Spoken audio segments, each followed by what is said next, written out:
You are listening to How to Get Over Your Ex, episode number 166. Undefined relationships are relationships.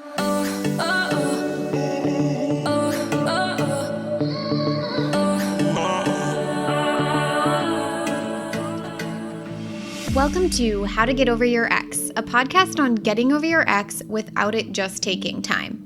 I'm your host, breakup coach Dorothy. Let's turn your pain into power and your heartbreak into happy. Hello, Bravehearts. How is everyone doing? I'm so excited today. I think I say that every time. I'm so excited today, but truthfully, I am. Anytime I'm recording these interviews with Braveheart alumni, it's just such a fun moment. I'm sitting here, I have Miranda across from me, and it's just a surreal experience because I can remember the first call we got on and how that went and how devastated you were. And then to be here today talking to you, you being a walking, living example of what's possible after heartbreak, it's just like a full circle moment. And I know it might be a full circle moment for you, but it's also a full circle moment for me as well, just watching your progress and you moving throughout life, and just such an honor to be here. So thank you so much, Miranda. So excited to have you here today. And I'm going to let you go ahead and introduce yourself. Tell us a little bit about who you are, where you are, what you do, and tell us what your breakup story was. Hi, everyone. So my name is Miranda. I am 31 years old. I live in Brooklyn, New York. I'm originally from the West Coast, California. I'm actually going back to California early next year. So that's going to be a really fun, exciting life change. I am a social worker. I have been doing social work for, I don't even know, like 7 years now. And I'm really excited to be on the podcast today because, like a lot of people, the podcast is what got me into the program. And yeah, listening to other people's stories on the podcast was really inspiring for me. So, yeah, Yes, so excited to be exciting. here. Also, congratulations on moving to California. When you were saying that, I was like, you just like look from your like you're from the West Coast. Like your vibe and your Yeah, everything about you is West Coast. So yeah. I thought of that too in the very beginning when you said you were from New York. I was like, just doesn't feel like it though, you know? That's what people say to me when I'm like, I've been in New York for 7 years, I think. And people, when they meet me, they're like, you don't seem like a New Yorker. And they say, like, you just have a different vibe. You seem too chill to be from here. And I'm like, actually, thank you so much. That's such a compliment. Yes, I love it. So So funny. yeah, I feel like I'm going back to my roots, going back to California. So pretty exciting. Yay. That's so exciting. So, can you tell me a little bit about your breakup story? Yeah. So should I start by giving a little background on like the relationship itself? Yeah, tell us the things. Tell us the deets. Give us the Okay, tea. so I met my ex in the summer of 2020. So during a very weird time of life for everyone. Weirdly enough, um, in 2020 was probably when I did like the most dating, which seems really weird, social distancing and all that. But so in 2020, I was 29 years old and I had this kind of fear-based thought of like, I'm going to be 30 soon. I haven't really been taking dating very seriously. Like I hadn't been in any like quote unquote serious relationships. Dating just wasn't really a big um, factor in my life. So in 2020, at the beginning of 2020, I was like, I'm going to take dating really seriously. I am going to get a boyfriend. Like that's the goal, is to get a boyfriend. And I wasn't really thinking much deeper than that. As we all know, in March, the world shut down, but I still was had that in mind that I wanted to get in a relationship. So I continued dating, and it wasn't until the summer of 2020 that I met my ex. We met on a dating app, and we went on a our first date, and the first date was um, really great. I mean, we got along really well. But on the first date, he did tell me that he was kind of newly out of a relationship and he wasn't sure if he was really ready to get into another relationship. And that definitely was like kind of put me aback a little bit, because I knew I wanted a relationship, but I continued to date him. And at this point in my life, since, as I said, I hadn't really been in any relationships, I hadn't dated much, I didn't really know how to navigate the beginning stages of a relationship and kind of that weird beginning stages of getting to know each other, getting to know what the other, like communicating what your wants and your needs are. And so the first like 4 months of the relationship, I knew I wanted, or of us dating, I knew I wanted it to be more, but I didn't know how to speak my wants. And so I didn't. I just didn't say anything. And 4 months in, he said to me, like, look, I can't give you a relationship. It's just not where I'm at. I can, I want to be honest with you, but that's where I am. And so he wanted to, keep things casual if we were going to keep seeing each other. And, mind you, this was during the thick of the pandemic. It was during winter in New York. And it was also a time when I knew I wasn't going to be able to go home to the West Coast to see my family. So I was kind of dealing with a lot of stuff emotionally in the background. And I found a lot of comfort in him and in our relationship. And so I made the decision to continue seeing him on a casual basis. And honestly, my favorite part of our relationship was right after that conversation where we decided to be a bit more casual, which is very strange. I don't know. Anyway, so, and that was like the holidays, right? And so we spent a lot of the holidays together. We spent my 30th birthday together. We had a lot of really special moments during this time, even though it wasn't a committed relationship. Um, and then, time went on and the pandemic kind of, things started opening up. The pandemic was a little bit, there wasn't as many restrictions on us, right? And so I started to be faced with the reality that I'm in this relationship that's not really doesn't really have a future, but I have this attachment to this person now. And so like, should I continue doing this or should I not? And I was really grappling with that for a lot of 2021. Um, and we did break up the first time in the summer of 2021. And we broke up for 2 months. I broke up with him. It was very devastating. And that was when I first found your podcast. I found it by chance and started listening. And we got back together after 2 months because he reached out to me. And I wasn't over him. I wanted to be with him. And so I didn't really think about it that much when he like asked to get back together or to start hanging out again. I just went with it. And so we got back together. This was in October of 2021, and we continued dating up until March of 2022, end of March of 2022. And so then this gets into like the second breakup. Should I get into that now? Okay. 100% go into the second because that's like the that's like the catalyst of this.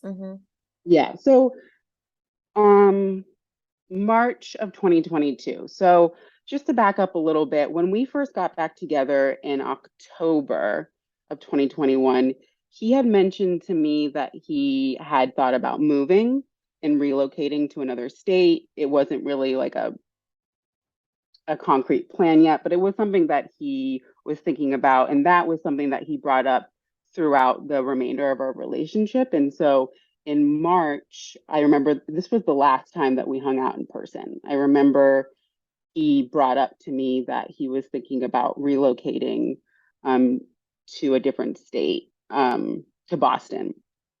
And but again, it wasn't like at the time he didn't present it to me as like this is going to happen. It was still something he was just thinking about. I was like, whatever, that's a future us problem.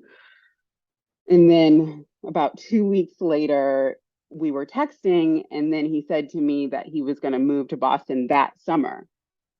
I'm like, what? Since when are you moving that summer, this summer? Like, and he was like, what are you talking about? I told you this when I last saw you. And I said, no, you didn't. You said you were thinking about it. And so I was taken aback by that.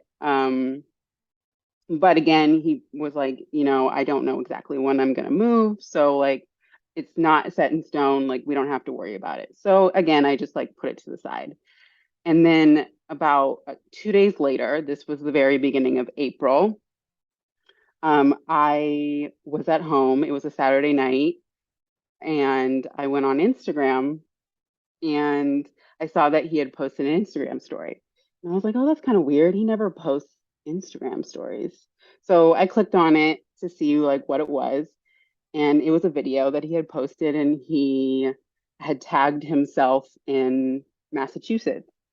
And the video is him at a group dinner. He's like panning everyone at the table, and the person sitting next to him is his ex-girlfriend, the girlfriend that he was dating before he met me. This is 2 days later, right? This was So like we're 2 days thinking after about he moving to said, Boston. Nothing's set in stone. yeah, To, oh, I'm moving this summer to, oh, I'm actually already here.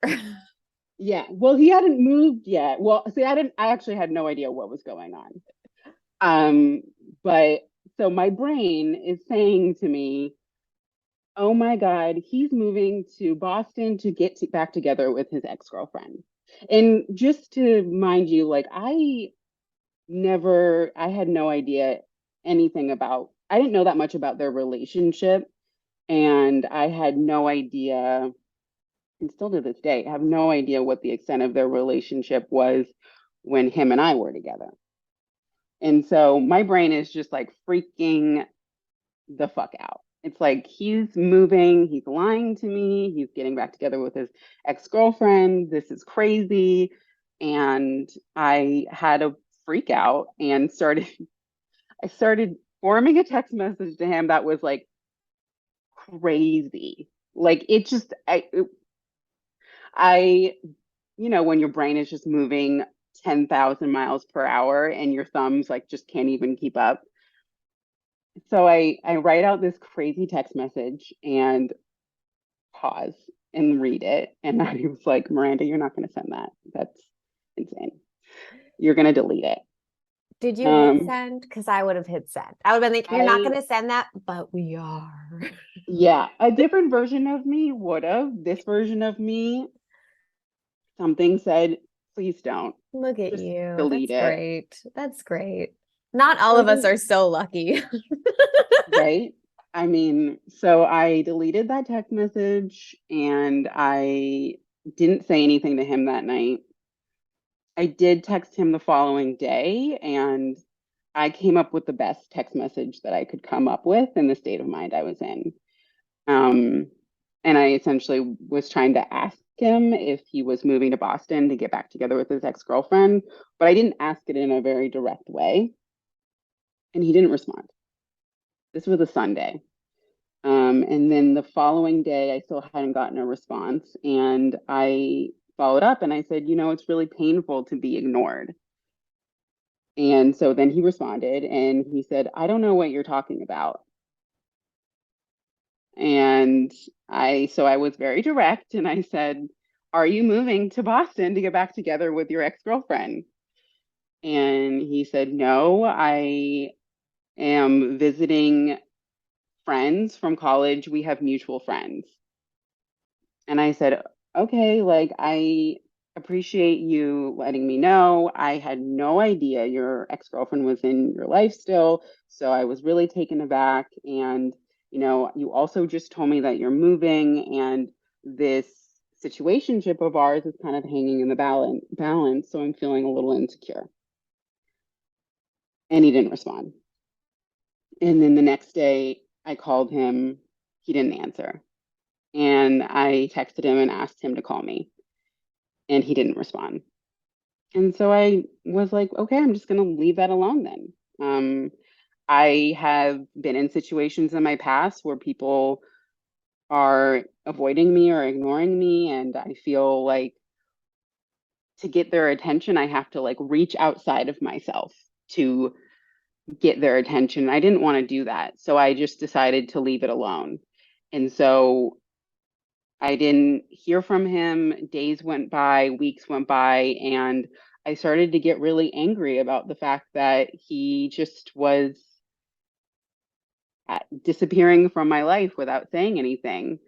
Um, and so about weeks went by, and I ran into him. I ran into him at a park that we both live at. He was stretching before going on a run, and I saw him, and he saw me, and I was so angry that I just kept walking and I didn't say anything to him. And Oh, that's funny. It's like that situation could go one of two ways. And we've all like seen it in our brain, right? Like we've all like fantasized about running into our ex. And we've had various different scenarios that could have played out. And it's like logically we know which one we should do, but really if we could go full ass crazy on them, we would. yep, And sometimes we do. And there's no shame in that game. Any Bravehearts who are listening who have done that, no shame. It's okay.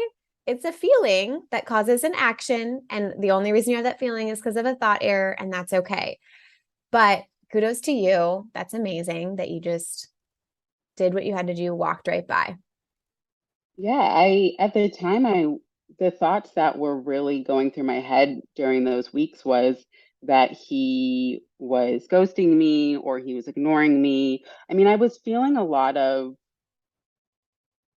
just a lot of anger and a lot of feelings of worthlessness, a lot of feelings of shame, of just this person disposed of me, like didn't want anything to do with me. And so those were the thoughts and the feelings I was operating with when I saw him, and I just couldn't bring myself to engage with him. I mean, the feelings just had overtaken me. So that was the last time I ever saw him. That was 7 months ago. I haven't seen him or spoken to him since. So wild. Thank you for telling us the whole situation because so many people can resonate. Yeah. Um, and I think this is also proof that even if it's a situationship and you Hmm. guys were never in a real, like, I don't want to say the word real, but we're never in a defined, committed relationship, heartbreak can still be devastating. You can go through so much anguish. It can Yep. take up a lot of your mental energy, time, and space. And telling yourself that it shouldn't simply because it was never a defined, committed relationship is bullshit. Okay. Yep. So thank you for speaking about that. This is so important to talk about. Let's talk about the anger because you said that was one of the biggest things. And that was something that you struggled a lot with in the beginning of your breakup journey when I started Mhm. talking with you. So tell us about it. Why were you angry? How did you overcome it? And what would you tell someone who's struggling with the same kind of anger that you were experiencing? Yeah. So a lot of, I mean, most of my anger stemmed from the fact that we stopped talking to each other. It had less to do with the circumstances of him and his ex and that mysterious dinner that I still know nothing about. I was really so much more fixated on not having a breakup conversation with him and feeling like he had disposed of me. So, um, some of the thoughts that I was having at the time were that I didn't mean anything to him. I was worthless. And a lot of this was stemming from the fact that we weren't in a titled relationship. I was telling myself stories that that's why he was able to just dispose of me and to walk away, that he didn't value our relationship or value me. Um, and he didn't value me enough to even give me a conversation. Like I felt like it was something that I was owed in order to feel like I was respected by him and respected in the relationship. And so I was even, it's so funny because in preparation for this interview, I was watching my first coaching call with you. And that was so interesting because I really Yes. wanted to watch it to get myself back into like what was Miranda thinking and feeling at that time? Because I joined the program 4 months into my breakup because I thought that I could do it by myself, which I couldn't. We all think it. It's fine. Sometimes we try it. It's good. Yeah, 4 months in, I was still operating with the same angry stories. And really, what led me to the program was I um, started Instagram stalking him. I was like, I remember I was sick with the stomach flu. I was on like day 4 of being sick, and I started Instagram stalking him. And I thought, like, this is crazy. It's been 4 months, enough. And so I got off my deathbed and went and got my credit card and signed up for the program. I was like, I need some help. You're like, And so, no more Instagram. It's just such a waste of time. Even just scrolling Instagram in general, I'm like, I yeah. cannot. And Yeah. he doesn't even post on Instagram except for apparently when he's at dinners with his ex-girlfriend. So, So we're just waiting for another mysterious dinner that we won't know anything about. yeah. Yeah, I'm just sitting there waiting for a post that will never come. So I joined the program, and yeah, so anyway, I was watching that first coaching call, and what stood out to me was the fixation I had on not having the breakup conversation. And I was saying things like, I feel like I'm owed this, this is not okay. And I just again felt like I was still reaching outside of myself for something from him to make me feel like I was okay, that I was still worth something, that I was still valued in some way. And I thought that would come in the form of a conversation. And I dealt with that by having a lot of anger and just like ruminating and all this anger of not, but really beneath that anger was just a lot of pain and disappointment. But I couldn't reach the pain and the disappointment because I was spinning in the anger. You guys, this goes for everyone. Anyone listening, anger feels productive. Yes. I'd rather be angry because when I'm angry, I'm doing something about it. But what we don't realize is that what we're doing is not typically productive because of the energy behind it. Even if we're like, oh, I'm going to work out of anger, it's productive. It's the energy of which you're giving in action. Working out from anger versus working out from motivation and determination and commitment are two very different experiences in life. And I know that I'm using working out as an example, but that is exactly what we were looking at for you is yes, you're moving throughout life, but you're moving throughout life angry as a cover up so that you don't have to address the pure disappointment of something that you wanted to work out, not working out. Yep. Yep. It's such a hard pill to swallow, isn't it? Yeah, because the anger did feel productive, even though it made me also feel crazy. Because, and so the goals that we came up with when I joined the program was I wanted to stop comparing myself to his ex because I had also built up this whole story in my head of what their relationship was and is. And I don't even know. Like to this day, I have no idea what their relationship was, what it is today, anything. But I still was comparing myself to a hypothetical situation I had built up in my head. So that was one of my goals. Another goal was to stop ruminating on not having a breakup conversation with him. And that goal was really important to me because I spent so much time having the same argument in my head over and over and over again. And so much of it was about not having a conversation with him. This is important. Let's talk about this. So, what did you do? How did you get over not having the conversation? Because you still haven't had a conversation with him. However, you're in a completely different place. So, like, how in the world did you get over this? Because there's a lot of people, even in people who have been in, who are have the title. That's a great way of putting Mhm. that. Sometimes they don't even get the conversation. Yeah. So, how did you get over this? Help, like, tell us, help someone else who's struggling with this. What would you tell them? Yeah. Well, first, my advice for if someone is struggling with a lot of anger, I would say to experience the emotion, but don't build your identity around it because that was what I did. I didn't just let the anger be this passing experience, wave that I was writing. I instead was like, I'm going to build a home here. I'm going to move in, and this is who I am now. That is such a good way of putting that. I Yeah. totally resonate with that.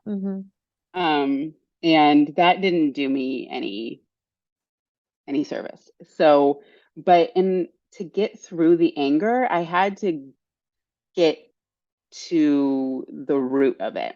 And another thing that we talked about in my first coaching call was what's underneath the anger, because that's just the surface level.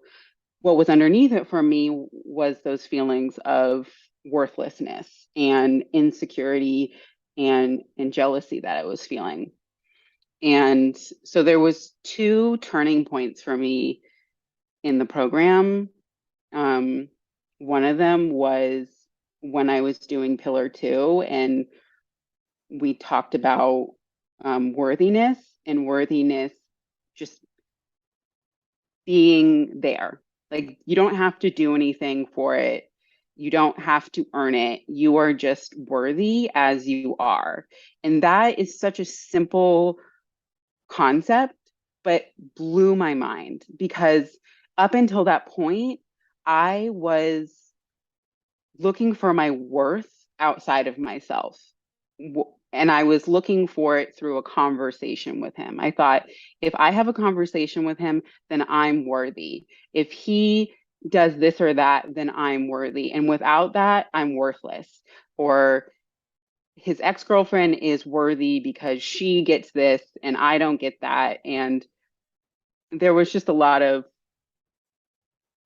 comparing that was happening with that. So that was a Yeah. big turning point. I think that's huge because what you can see there for everyone listening is she made the conversation mean something, right? Mhm. She made the conversation mean I'm worthy. If I have the conversation, I'm worthy. If I don't have a conversation, I wasn't even worth it. Wasn't even worth the conversation. How many times have we said that?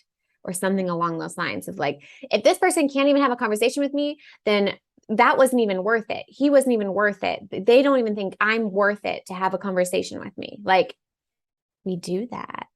Yeah. So wild. So, how did you then neutralize the conversation, or how did you let go of this like desperate need to have a conversation? Yeah, I think that also came from this other turning point for me where I realized that it wasn't that he didn't choose me and that he chose her. It was that he chose himself. Mm, And that light bulb moment also changed everything for me. And I remember that was a thought that, so you first offered that thought to me through an Instagram reel that you did. And I remember at the time when I first heard you say it, I thought like, oh, that's a nice thought, but like, it's nice.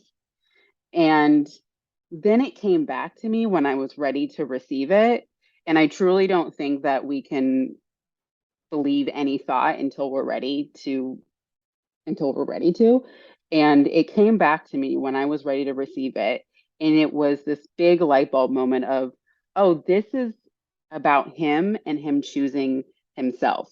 He didn't have a conversation with me, not because of the fact that I wasn't worthy or because there's something inherently worthless about me. It was because he was making a choice that best served him. Bling! So good. Yes. 100%. 100%. And we do this a lot inside the program where, so you can absolutely try to do this, listeners, of like looking at it from your ex's point of view. Meaning, have I personally ever avoided a conversation? Yes. Why? Well, there's lots of reasons I've avoided conversations. I've avoided conversations because I don't want to deal with the confrontation. I don't want to hurt someone's feelings. I know it's going to be a difficult conversation. Doesn't mean I choose to do that all the time, but I have noticed, and especially pre-thought work, I'm like, I did all kinds of crazy stuff. And I can see that point of view. It doesn't mean I agree with it, but when I can at least see he took this action because he was uncomfortable, or he took this action because he was feeling insecure, because again, his thoughts were about himself, not about Miranda. And we very much look at that by using a tool called the model in a very strategic way when we're rewriting your breakup story. And I think in situations like that, it's super helpful to see, because that's when you were in the place that you're able to receive it, like you said, and we're creating a lot of closure. And so I deal with a lot of, and I interact with a lot of Bravehearts who don't get a standard like closure conversation, or are ignoring the closure that they've received already. And you've got to learn how to create and cultivate that yourself.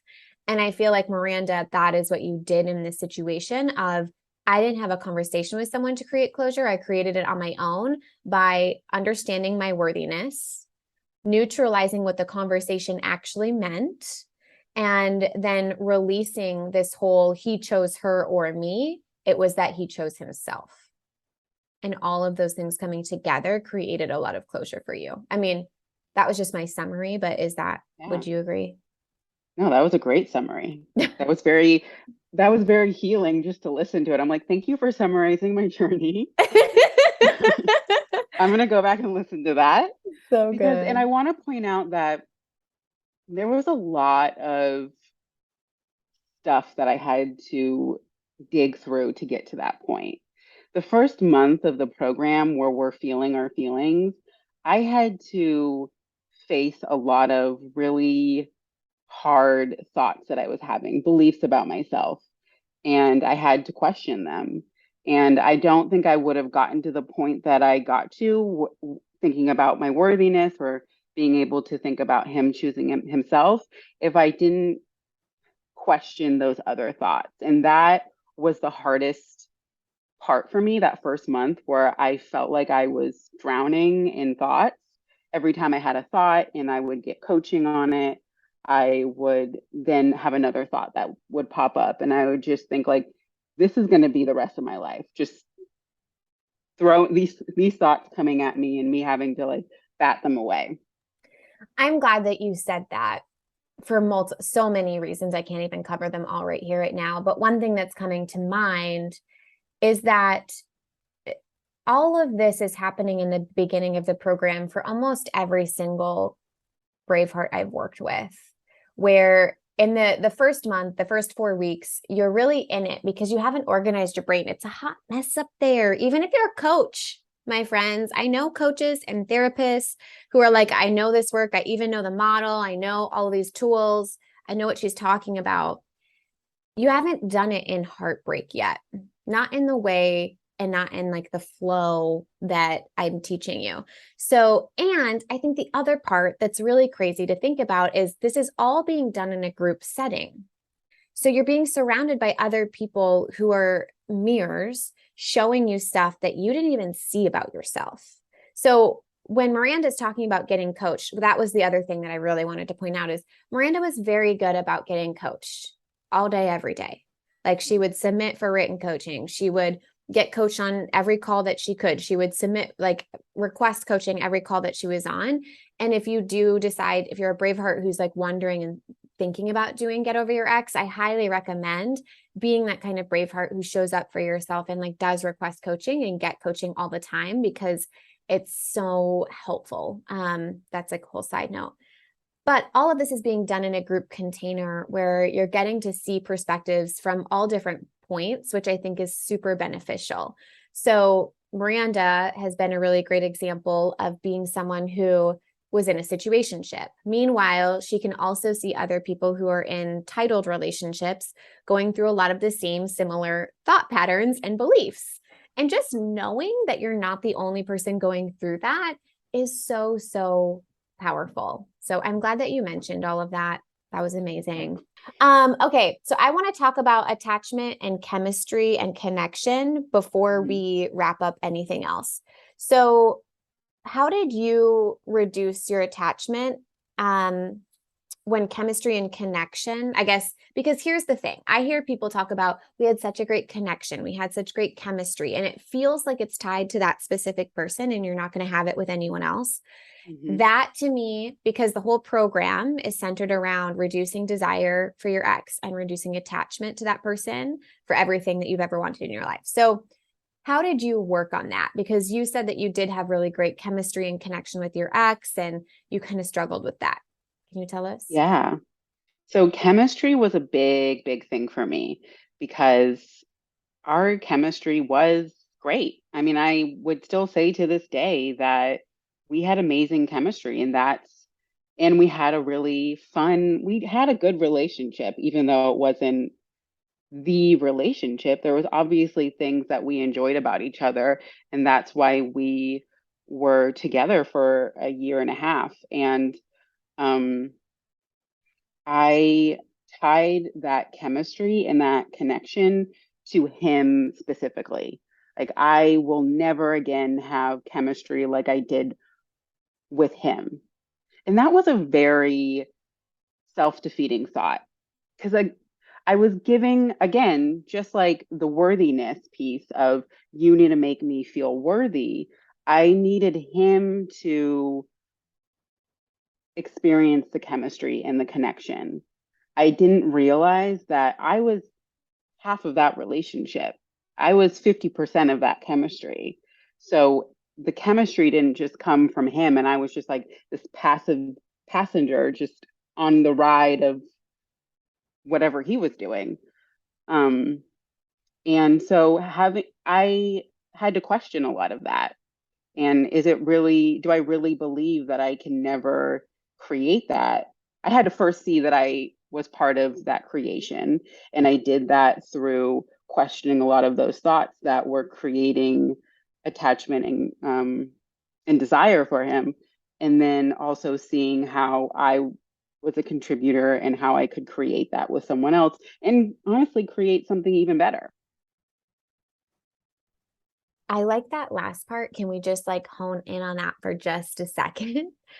Create something that's even better. If you guys loved your connection and the chemistry that you had with your ex, why on earth would we think that that's as good as it gets? Because before them, you didn't know it could be that good. So therefore, that means we have the opportunity to have something that's even better. And a lot of times we just discount that or we don't even like see it. So I love that.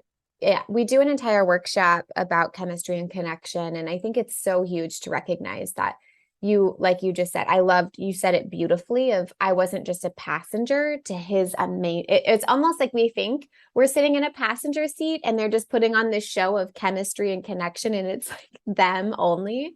When in reality, you also created that with your thoughts and your feelings and how you showed up because there are other people who have interacted with your ex and didn't have chemistry or connection or attraction. And that's again because thoughts create those feelings. Yeah. So good. Okay, so is there anything else you'd like to share about your breakup journey? Anything you'd love to tell listeners who might be struggling? Yeah, I think where I am now that I finished the program, I am thinking about my relationship with myself so much more. I spent so much time in the relationship and outside of the relationship after the breakup, being very fixated on him and the relationship and my attachment and desire for him. And now I'm so much more focused on creating intimacy and love and a relationship with myself and having that be the baseline. So I no longer, hopefully, no longer will find myself in a circumstance where I'm reaching outside of myself for someone to create that chemistry for me, create that sense of worthiness, to create that sense of stability or security, because I know that I have that with myself. Yes. And I love the way that you keep saying that and coming back to not reaching out outside of yourself for things. Um, that's absolutely beautiful. Well, thank you so much, Miranda. It just means the world to me that you came on here and shared your experience with everyone. It's going to be so helpful, especially for those individuals, I think, who have been in situationships and just might have shame or disappointment that they feel fixated on someone that maybe they shouldn't, when in reality, it's equally as painful. Yeah. Thanks so much for having me. This was so great. Yes. Awesome. Thank you so much. If you're loving the How to Get Over Your Ex podcast and you want to learn how to get over your ex in 3 months or less to build a life better than the one you thought you had with your ex, I would like to personally invite you to my next group course where we take everything you've learned here on the podcast and apply it to your life. Come check it out at www.lifecoachdorothy.com.